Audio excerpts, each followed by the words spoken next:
বন্ধুরা, আর কিছুদিন পরেই তো গণেশ চতুর্থী। তোমরা কি ভেবেছো প্রসাদে কি তৈরি করবে? যদি এখনও ঠিক না করে থাকো, আমার এই রেসিপিটা দেখে কিন্তু চটপট বানিয়ে নাও গণেশ ঠাকুরের প্রিয় মোদক। চলো আজ মোদক তৈরি করার দুটো পদ্ধতিই তোমাদের দেখাবো।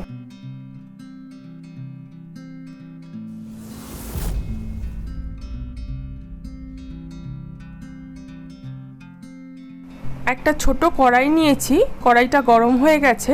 এবার আমি এখানে দিয়ে দিচ্ছি 1 কাপ মতো নারকেল কোড়া। নারকেল কোড়াটাকে একটু ভালোভাবে নেড়েচেড়ে নেব। এবার আমি খুব সামান্য অল্প ঘি দিয়ে দিলাম, আর একটু ভালোভাবে নেড়ে নিচ্ছি।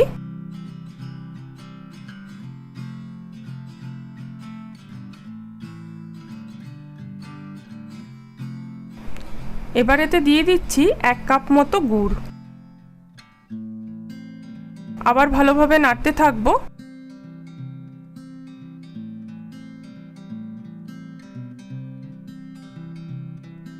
গুড়টা গলে গেছে।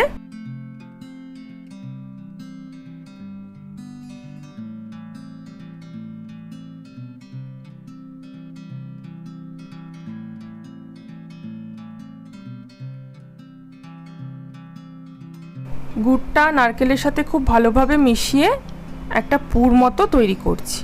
এখানে আমি 4-5টা ছোট এলাচ 1 টেবিল চামচ চিনির সাথে গুঁড়ো করে নিয়েছি মিক্সিতে। অন্য একটা প্যানে জল ফুটে গেছে। এবার আমি চিনি আর এলাচের মিশ্রণটা দিয়ে দিলাম। এবার দিয়ে দেব সামান্য পরিমাণ ঘি। ঘিটা এভাবে জলের সাথে মিশিয়ে দিচ্ছি। জলটা খুব ভালোভাবে ফুটে গেছে। এবার আমি এখানে 2 কাপ পরিমাণ চালের গুঁড়ো দিয়ে খুব ভালোভাবে নাড়ব।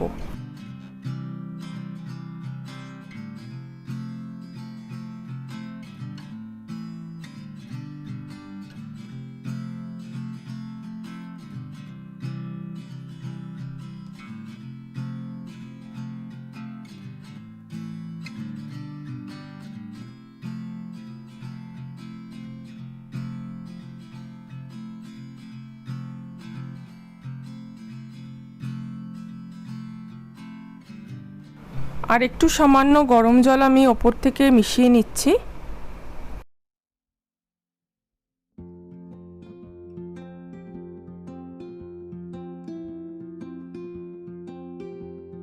চালের গুঁড়োটা ভালোভাবে মিশে গিয়ে একটা মণ্ডের মতো তৈরি হয়েছে। আমি এটা দুভাগে ভাগ করে দুটো আলাদা পাত্রে নিয়ে নিচ্ছি। এখানে একটা বাটিতে আমি 10-12টা অপরাজিতা ফুল শুকনো নিয়েছি, আর আরেকটা ছোট্ট বাটিতে কেশর নিয়েছি। এবার দুটোর মধ্যেই আমি কেটলি থেকে ফুটন্ত গরম জল দিয়ে দেব। মোটামুটি 10 মিনিট ভিজতে টাইম লাগবে। এখানে আমরা যে চালের মণ্ডটা তৈরি করলাম সেটা আমি দুভাগে ভাগ করে রেখেছি। প্রথম ভাগটা আমি কড়াইতে আরেকবার প্যানে খুব লো ফ্লেমে চাপিয়ে এটার মধ্যে অপরাজিতা নীল কালারটা দিয়ে দিয়ে একটু নাড়তে থাকবো।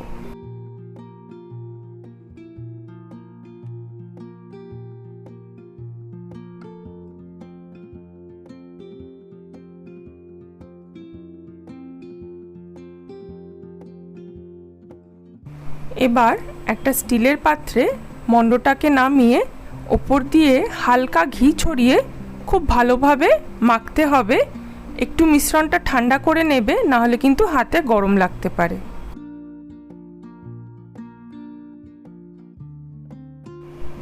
আরেকটা ভাগ আমি কেশরের যে জলটা রয়েছে সেটা দিয়ে খুব ভালোভাবে মেখে নেব।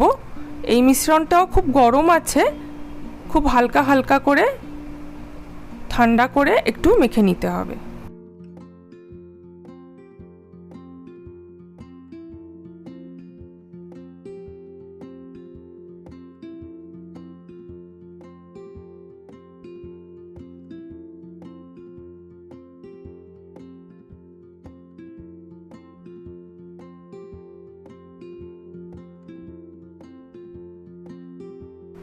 এবার হাতে তালুতে একটু ঘি নিয়ে মণ্ডটার উপরে মাখিয়ে 10 মিনিট রেস্ট করব। এই নীল কালারের মণ্ডটাও আমার মাখা হয়ে গেছে। এখানেও আমি হাতের মধ্যে অল্প ঘি মাখিয়ে মণ্ডটার উপরে মাখিয়ে দেব, নাহলে কিন্তু মণ্ডটা শক্ত হয়ে যাবে।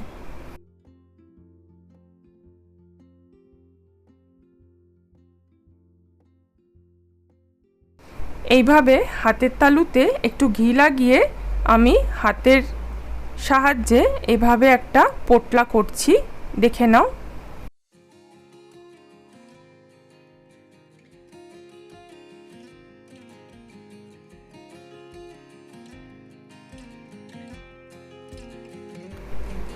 ভেতরে নারকেলের তৈরি করে রাখা পুরটা দিয়ে দিলাম।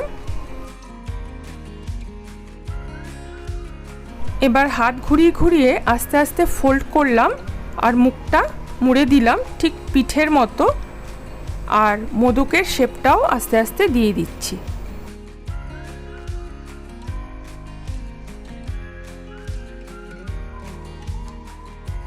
যাদের কাছে মোদক তৈরির ছাঁচ নেই, আমি তাদের জন্য এই পদ্ধতিটা দেখাচ্ছি। একটা স্টিলের চামচের পেছন দিকটা নিয়ে এভাবে আমি মোদকের শেপটা খুব সুন্দরভাবে খুব সহজে এভাবে দিয়ে দিচ্ছি। চামচটা খুব হালকা হাতে ধরে কিন্তু ওপর দিক থেকে খুব আলতোভাবে আমি ছাঁচটা এভাবে করছি। পরেরটা মোদক তৈরির ছাঁচের মধ্যে করছি। ছাঁচটাকে এভাবে একটু ঘি মাখিয়ে গ্রিস করে নিলাম।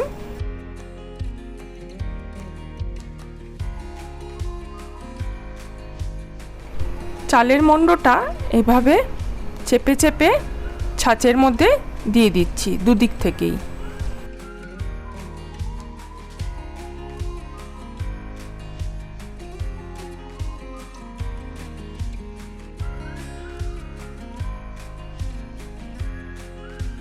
মাঝে মাঝে কিন্তু হাতের মধ্যে একটু ঘি বা হাতে অল্প একটু জল মাখিয়ে নেবে, তাতে ছাঁচটা তৈরি করতে সুবিধা হবে।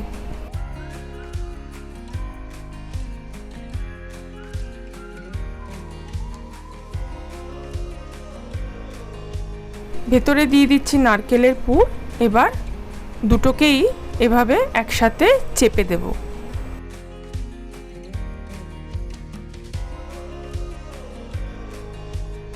বাইরে থেকে এক্সট্রাটা আমি বের করে দিলাম, আর পেছনটাও এভাবে ভালো করে করে দিলাম।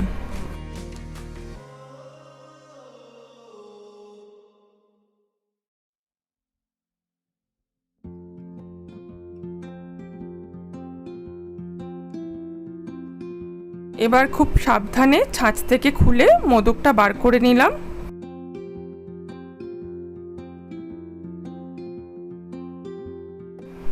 মোদকগুলো এখন আমার স্টিম করার জন্য রেডি। একটা ডেচকিতে গরম জল চাপিয়ে দিয়েছি। মোদকগুলো এবার আমি ইডলি মেকারে তৈরি করব। ইডলি মেকারটা খুব ভালোভাবে ঘি দিয়ে গ্রিস করে নিচ্ছি। যাদের কাছে ইডলি স্ট্যান্ড নেই তারা কিন্তু ডেচকির ওপরে একটা ঝাঁঝরি বাটি বসিয়ে সেখানেও মোদকগুলো তৈরি করে নিতে পারো। ঝাঁঝরি বাটিটা কিন্তু সেক্ষেত্রেও গ্রিস করে নেবে। এবার এক এক করে আমি মোদকগুলোকে বসিয়ে দিচ্ছি।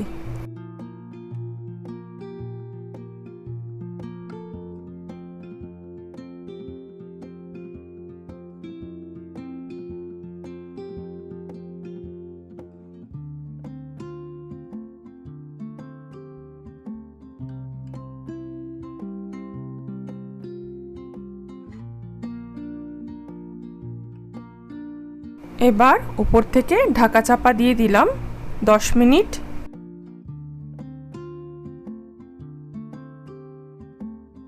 10 মিনিট পরে ঢাকাটা খুলে দেব। দেখো মোদক কিন্তু আমাদের একদম রেডি।